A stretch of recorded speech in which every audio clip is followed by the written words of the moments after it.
नमस्कार, स्वागत है आपका एक और नई वीडियो में। मैं अभी वादा स्टडी व्यू सेंटर की तरफ से आपके लिए एक और बहुत ही इम्पोर्टेंट टॉपिक लेके आया हूँ, जो कि आपके एग्ज़ाम के लिए खासकर जब आप पॉलिटिकल साइंस के स्टूडेंट हैं या आप कॉम्पिटिटिव एग्ज़ाम की तैयारी कर रहे हैं या आप एक इंडियन नागरिक हैं, तो ये जो टॉपिक है आपके लिए बहुत ही इम्पोर्टेंट है। तो चलिए स्टार्ट करते हैं। अ, अगर हम इसकी सिंपल डेफिनेशन देखें तो सुशासन या गुड गवर्नेंस क्या है? तो सुशासन का अर्थ है शासन करने का वह तरीका जो पारदर्शी हो, जो जवाबदेह हो, जो न्यायपूर्ण हो। यानी कि ट्रांसपेरेंसी होनी चाहिए सरकार और पीपल के बीच में किसी भी काम को लेके उसके लिए सरकार कितना जवाबदेह है और वो काम न्यायपूर्ण होना चाहिए। ये केवल सरकार चलाने के बारे में नहीं है, बल्कि इस बारे में है कि समाज के संसाधनों, रिसोर्सेज और समस्याओं का प्रबंधन कितनी कुशलता से किया जा रहा है। मतलब गुड गवर्नेंस सिर्फ सरकार चलाने के लिए नहीं है, बल्कि इस बारे में है कि समाज के जितने भी रिसोर्सेज हैं, उनका कितने अच्छे तरीके से यूटिलाइजेशन हो रहा है, ताकि उस जो समाज की समस्याएं हैं, उनको कितने अच्छे तरीके से वो रिसोर्स मैनेज कर पा रहे हैं। फॉर एग्जांपल किसी एरिया में आपके गांव में फॉर एग्जांपल बहुत ज़्यादा पानी है और आपके पास वाले गांव में पानी की कमी है, तो सरकार उसमें जो आपका गांव है उसके इतना ज़्यादा पानी है, तो वो एज अ रिसोर्स दूसरे एरिया की जो प्रॉब्लम्स हैं उनको सॉल्व करने के लिए क्या वहाँ पे इनिशिएटिव्स लेती है। वही एक गुड गवर्नेंस का एक अच्छा उदाहरण रहता है।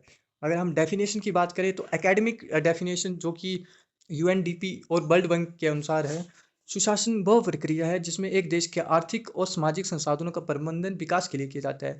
जैसा कि मैंने पहले भी बताया कि किसी एरिया के जो सामाजिक संसाधन हैं और जो आर्थिक संसाधन हैं उनको कैसे मैनेज किया जाता है और किस तरह से उस एरिया की डेवलपमेंट या विकास के लिए वो सहयोगी होते हैं।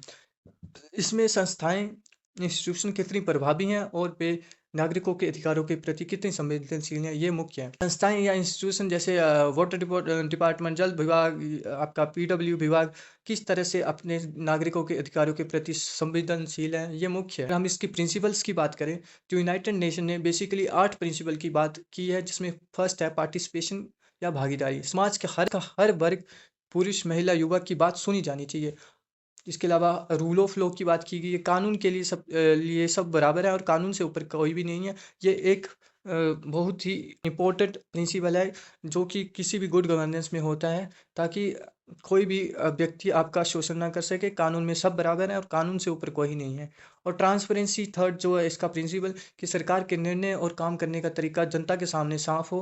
एग्जाम्पल आरटीआई, जब भी आपके एरिया में कोई काम होता है तो आप आरटीआई के द्वारा उस काम के लिए आरटीआई फाइल कर सकते हो। उसका बजट वगैरह, कितना एक्सपेंडिचर हुआ, सब कुछ जानने के लिए आप वहाँ पे आरटीआई कर सकते हो। ये आपका एक तरह से अधिकार है। अ, अगर हम फोर्थ प्रिंसिपल की बात करें तो रिस्पॉन्सिबिलिटी, सरकार को लोगों की समस्याओं का समाधान एक एक तय सीमा टाइम लिमिट के भीतर करना चाहिए। रिस्पॉन्सिबल जो सरकार की बात की गई है कि फॉर एग्जांपल आपके एरिया में कोई प्रोजेक्ट आया, मान के चलो आपके एरिया में एक रोड निकल रहा है, वो एक टाइम लिमिट के अंदर ही बनना चाहिए। इसके के लिए सरकार कितना रिस्पॉन्सिबल है उस चीज़ के लिए, रिस्पॉन्सिबलनेस है, वो ही एक गुड गवर्नेंस का अच्छा उदाहरण है। इसके अलावा कॉन्सियस ओरिएंटेड, समाज में अलग अलग विचारों के बीच तालमेल बैठाकर ऐसा फैसला लेना जो सबके हित में हो। इसके अलावा इक्विटी एंड इंक्लूसिवनेस, कि समता और समावेशिता, कोई भी व्यक्ति पीछे ना छूटे, समाज के हर व्यक्ति का चाहे वो गरीब तबके का हो, विकास हो सके। इसके अलावा हम सेवन्थ प्रिंसिपल की बात करें तो वो है प्रभावशीलता और दक्षता, इफेक्टिवनेस एंड एफिशिएंसी। संसाधन रिसोर्सेज का सही इस्तेमाल करना, ताकि कम खर्च में ज़्यादा फ़ायदा मिले। इस जवाबदेही, सरकारी अधिकारियों और नेताओं को अपने फैसलों के लिए जनता को जवाब देना होगा। भारत में अगर गुड गवर्नेंस के कुछ एग्जांपल्स देखें तो ई गवर्नेंस की बात कर सकते हैं, जैसे कि आप घर बैठे कहीं भी आधार कार्ड, पैन कार्ड के लिए अप्लाई कर सकते हैं। और इसके अलावा ट्रांसपेरेंसी और एफिशिएंसी का बात करें तो DBT, direct benefit transfer. For example आपके जो पहले मनरेगा में पैसे डलते थे, वो प्रधान और वार्ड मेंबर के द्वारा ही पैसे डलते थे, लेकिन जिसके कारण भ्रष्टाचार होते थे, वो कई बार मज़दूरों के पैसे खा जाते थे। ये सच्चाई है। लेकिन अब सरकार ने डायरेक्ट बेनिफिट ट्रांसफ़र किया, जिसके तहत आपके पैसे सीधे खाते में चले जाते हैं।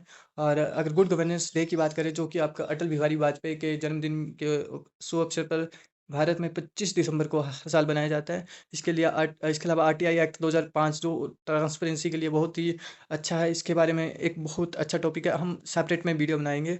अगर हम इसके चैलेंजेस की बात करें कि क्या-क्या चैलेंजेस गुड गवर्नेंस में आते हैं, तो सबसे पहले जो करप्शन तो आपको पता ही है, इसके अलावा ब्यूरोक्रेटिक जो चीज़ें होती हैं वो, फिर इसके अलावा लैक ऑफ अवेयरनेस, कई लोगों को पता ही नहीं है कि ऐसा भी कुछ होता है, और जब तक वो लोगों के साथ ऐसी घटनाएँ नहीं होती, तब तक लोग इस चीज़ के बारे में अवेयर नहीं होते। अगर हम कंक्लूज़न की बात करें, तो सुशासन या गुड गवर्नेंस सिर्फ़ सरकार की ज़िम्मेदारी नहीं है, बल्कि जागरूक नागरिक के तौर पे हमारी भी ज़िम्मेवारी है।